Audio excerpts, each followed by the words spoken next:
하나님 말씀 같이 찾아보겠습니다. 시편 18편 1절에서부터 19절까지의 말씀입니다. 시편 18편 1절에서 19절까지의 말씀을 우리 같이 함께 읽겠습니다. 나의 힘이신 여호와여, 내가 주를 사랑하나이다. 여호와는 나의 반석이시요 나의 요새시요 나를 건지시는 이시요 나의 하나님이시요 내가 그 안에 피할 나의 바위시요 나의 방패시요 나의 구원의 뿌리시요 나의 산성이시로다. 내가 찬송받으실 여호와께 아뢰리니 내 원수들에게서 구원을 얻으리로다. 사망의 줄이 나를 얽고 불의의 창수가 나를 두렵게 하였으며 스올의 줄이 나를 두르고 사망의 올무가 내게 이르렀도다. 내가 환난 중에서 여호와께 아뢰며 나의 하나님께 부르짖었더니 그가 그의 성전에서 내 소리를 들으시며 그의 앞에서 나의 부르짖음이 그의 귀에 들렸도다. 이에 땅이 진동하고 산들의 터도 요동하였으니 그의 진노로 말미암음이로다. 그의 코에서 연기가 오르고 입에서 불이 나와 사름이요 그 불에 숯이 피었도다. 그가 또 하늘을 들이우시고 강림하시니 그의 발 아래는 어두캄캄하도다. 구름을 타고 나르시며 바람 날개를 타고 높이 솟아오르셨도다. 그가 흑암을 그의 숨는 곳으로 삼으사 장막같이 자기를 두르게 하시며 곤불의 흑암과 공중의 빽빽한 구름으로 그리하시도다. 그 앞에 광채로 말미암아 빽빽한 구름이 지나며 우박과 숯불이 내리도다. 여호와께서 하늘에서 우레소리를 내시고 지존하시니가 음성을 내시며 우박과 숯불을 내리시도다. 그의 화살을 날려 그들을 흩으시며 많은 번개로 그들을 깨뜨리셨도다. 이럴 때에 여호와의 꾸지람과 콧김으로 말미암아 물밑이 드러나고 세상의 터가 나타났도다. 그가 높은 곳에서 손을 펴사 나를 붙잡아 주시며 많은 물에서 나를 건져내셨도다. 나를 강한 원수와 미워하는 자에게서 건지셨으며 그들은 나보다 힘이 세기 때문이로다. 그들이 나의 재앙의 날에 내게 이르렀으나 여호와께서 나의 의지가 되셨도다. 나를 넓은 곳으로 인도하시고 나를 기뻐하심으로 나를 구원하셨도다. 아멘. 우리 시편 18편의 말씀은요, 참 우리 많은 믿는 자들이 애송하는 그러한 다윗의 시 중에 하나입니다. 오늘 이 18편의 말씀이 더욱이 우리 많은 신자들에게, 우리 성도들에게 가슴 깊이 공감을 일으키고 또 감동을 일으키는 이유는 무엇이냐 하면 바로 그것이 다윗의 가장 고통스러웠던 삶의 현장 속에서 나왔던 고백이라는 것입니다. 물론 연대상으로 보면 아마도 이 시를 후에 그가 왕이 되었을 때에 편집했을 것입니다만, 그러나 오늘 표제어를 보면 다윗이 고통받는 그 시절에, 사울에 쫓겨서 사선을 넘나들던 그 시절에 지었던 그런 시였음을 알 수 있습니다. 한번 표제어를 보시면 여호와의 종 다윗의 시, 인도자를 따라 부르는 노래, 여호와께서 다윗을 그의 모든 원수들의 손에서와 사울의 손에서 건져주신 날에 다윗이 이 노래의 말로 여호와께 아뢰어 이르되 라고 되어 있습니다. 사실 이것은 사무엘하 22장 1절의 말씀이 또 기록되어 있는데, 그것을 시편 18편에서는 오늘 표제어로 사용하고 있다라는 것이죠. 자, 어떻게 하나님께서 그를 구원하셨고 또 다윗은 그 구원을 또 하나님 앞에 어떻게 고백하며 노래하였는지를 오늘 같이 한번 살펴보기를 원합니다. 1절에 보시면 나의 힘이신 여호와여, 내가 주를 사랑하나이다 라고 고백을 합니다. 사실 다윗은 힘이 있었던 사람이었습니다. 물론 처음부터 힘이 있었던 사람은 아니고, 그가 사무엘에게 기름 부음을 받던 시절에는 참 아무도 그를 알아주지 않는 무명의 양치기 소년에 불과했습니다. 하지만 그가 골리앗을 물맷돌 하나로 물리치는 정장 영웅이 되었고, 또 그 이후에 사울의 사위가 되기도 했고요. 또 다윗은 사울이 악령에 걸렸을 때 그를 치유해주는 연주자로서 또 치유의 능력을 발하기도 했습니다. 군대 장관으로서 많은 국민들의 추앙을 또 많은 백성들의 사랑을 받았던 사람이 바로 이 다윗이었습니다. 그는 장래가 촉망받는 지도자였습니다. 하지만 어느 날 갑자기 그는 전락을 경험하게 됩니다. 수많은 소외된 자들과 함께 광야를 전전하는 힘이 있었던, 그래도 힘을 자랑할 수 있었던 사람에서 이제는 아무 힘이 없는 사람으로 전락하며 10여 년을 살게 됩니다. 미친 척도 해야 했고요. 또 이곳저곳 다닐 때에 백성들로부터 배신도 당하게 되었습니다. 자기는 목숨을 다하여 또는 최선을 다하여 백성들을 보호하려고 했으나 오히려 그들은 다윗을 배반하여 사울 왕에게 넘기고자 했던 일들도 경험하게 되는 것이죠. 자, 이렇게 힘이 있었던 사람에게서 이제는 힘이 없는 사람으로 전락한 다윗은 그때서야 힘의 근원이 어디에 있는지를 경험하게 됩니다. 체험하게 됩니다. 그래서 오늘 1절에 처음에 고백이 너무나 소중한 것이죠. 나의 힘이신 여호와여. 그동안에는 힘이 또 권력이 다른 곳에서부터 나온다고 생각했을지 모릅니다. 아니, 하나님이 나의 힘이시다라고 고백은 했을지 모르지만, 그러나 그것이 뼛속 깊이 각인되고 경험되고 있다라는 것, 그것은 언제 가능합니까? 내가 힘이 없었을 때 가능한 것이죠. 진짜 목숨이 경각을 왔다 갔다 하는, 경각간에 흔들리는 그러한 때를 경험하면서 어려움을, 고통의 시절을 지나갈 때에 다윗은 비로소 깨닫는 것입니다. 이 힘의 근원이 하나님에게 있구나. 사람에게 있는 것이 아니구나. 돈에 있는 것이 아니구나. 바로 하나님에게서 이 힘이, 여호와 하나님에게서 이 힘이 나오는 것이구나. 나의 힘이신 여호와여 라고 고백할 수 있게 된다는 것입니다. 그러면서 그 힘이신 여호와 하나님을 고백하면서 살아갈 때 그가 진심으로 하나님을 사랑합니다라고 고백하는 것이죠. 여기서 사랑합니다라는 고백은요, 하나님이 우리를 향해서 친근하게 다가오실 때, 혹은 부모님이 자기 자식을 사랑하는 그 의미로 사랑할 때 그 사랑입니다. 어떻게 인간이 하나님의 사랑을 가지고 하나님 앞에 내가 사랑합니다라고 고백할 수 있겠습니까? 하지만 고난 속에서 연단되고 나의 힘의 근원이 하나님에게 있구나, 나의 삶이 오직 하나님의 손에 달려 있구나 라는 것을 체험하니까 오히려 그 마음이 하나님을 향해서 더 깊어지고, 그 사랑이 더 깊어지고 더 친근하게 하나님 앞에 다가가 고백할 수 있게 되었다라는 것이죠. 저와 여러분 중에서 혹시라도 이러한 시절에 고난과 어려움을 겪고 있는 분들이 있는지 모르겠습니다. 앞이 보이지 않는 캄캄한 상황 가운데서 또 한 치 앞도 알 수 없는, 마치 자욱한 안개가 낀 것과 같은 도로를 운전하며 가는 그러한 상황 가운데 있는지도 모르겠습니다. 그러나 우리는 이 과정을 지나가게 되면 다윗과 같이 고백할 수 있게 된다는 것입니다. 하나님이 나의 힘의 근원이시구나. 하나님이 나의 힘의 자체이셨구나. 그렇게 고백하면서 참으로 하나님 앞에 나의 힘이 되신 여호와여, 나의 힘이신 여호와여, 내가 주님을 사랑합니다 라는 친밀한 고백으로 나아갈 수 있게 된다는 것이죠. 우리가 자녀들을 위해서 그렇게 기도합니다.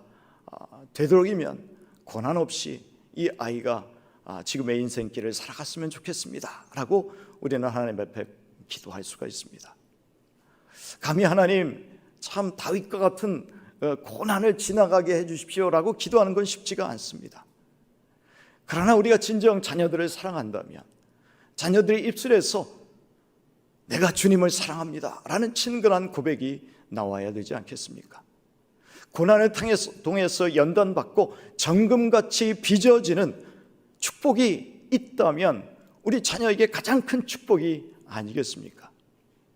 오늘도 우리가 이런 어려운 시절을 지나가는, 또 인생의 고비고비를 지나가는 우리의 사랑하는 자녀들 위해서 기도할 때 주님 이 기간들을 통해서 참으로 살아계신 하나님을 체험하게 하여 주시고 힘의 원천과 근원이 되시는 하나님을 만나게 하여 주셔서 정금과 같은 주님, 내가 주님을 사랑합니다 라는 고백으로 나아갈 수 있게 하여 주십시오 라고 기도한다면 참으로 자녀를 사랑하는 그 아름다운 기도가 되지 않겠는가 라고 생각하게 됩니다.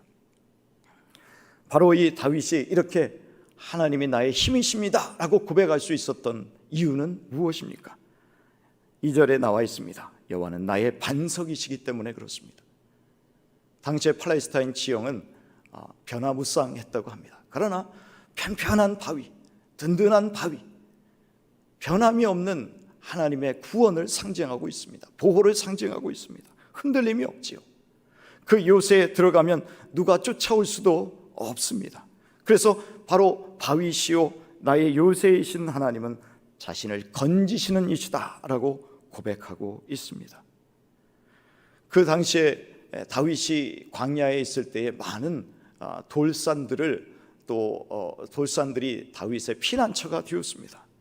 그래서 그가 뭐라고 말합니까? 내가 그 안에 피할 나의 바위시오라고 말합니다.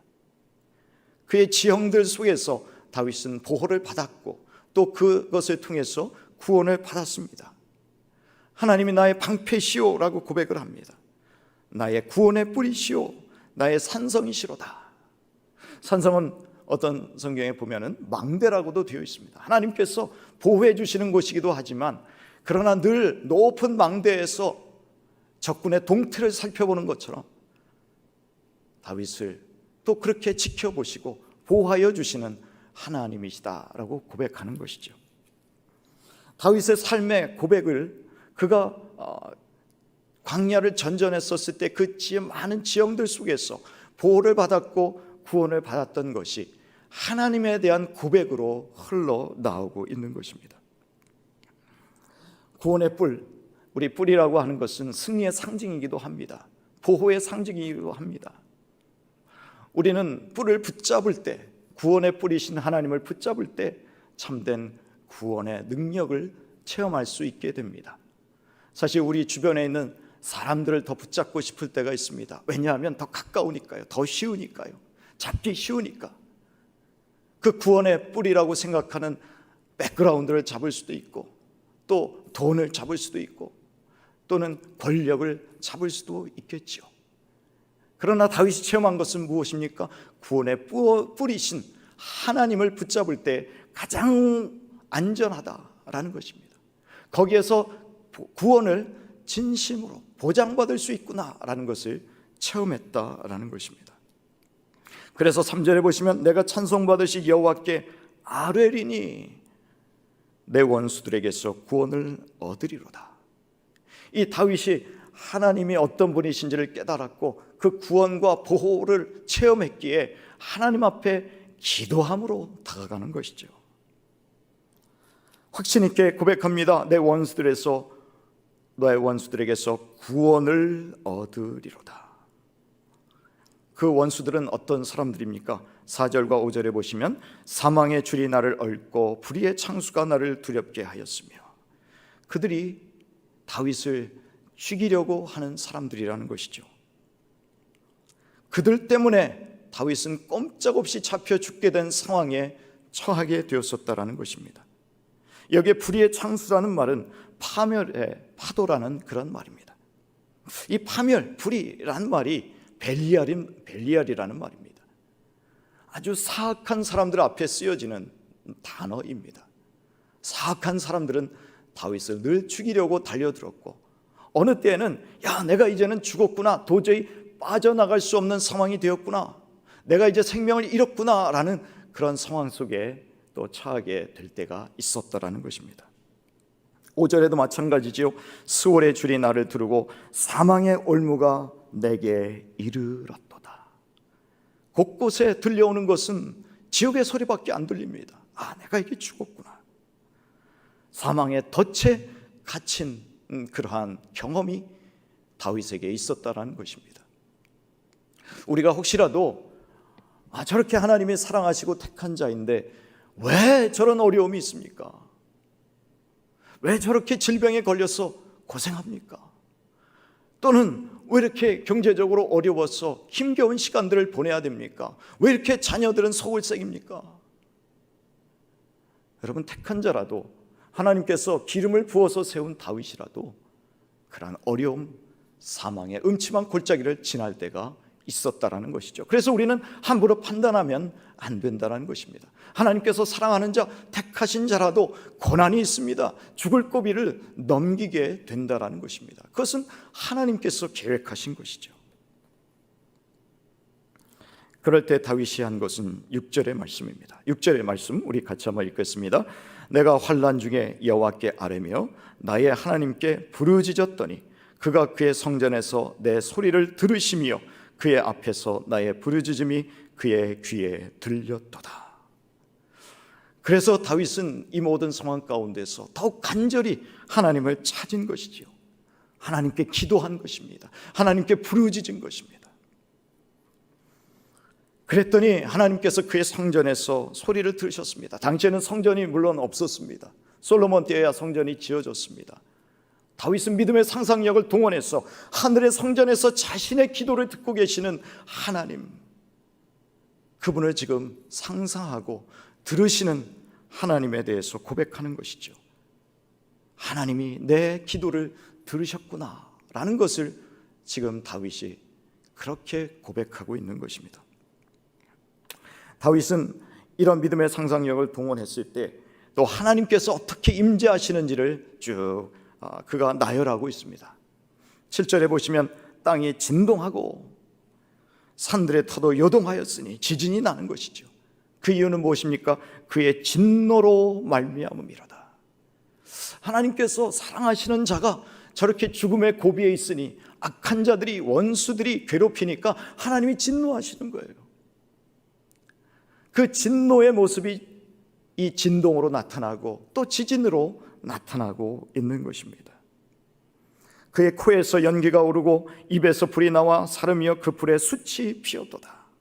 코에서 연기가 오른다라는 것은 하나님께서 또한 진노하신다라는 그런 표현이기도 하십니다. 그가 또 하늘을 들이우시고 강림하시니 그의 발 아래는 캄캄하도다. 하나님께서 드디어 이제 고난당하는 그 다윗을 위해서 강림하신다라는 겁니다.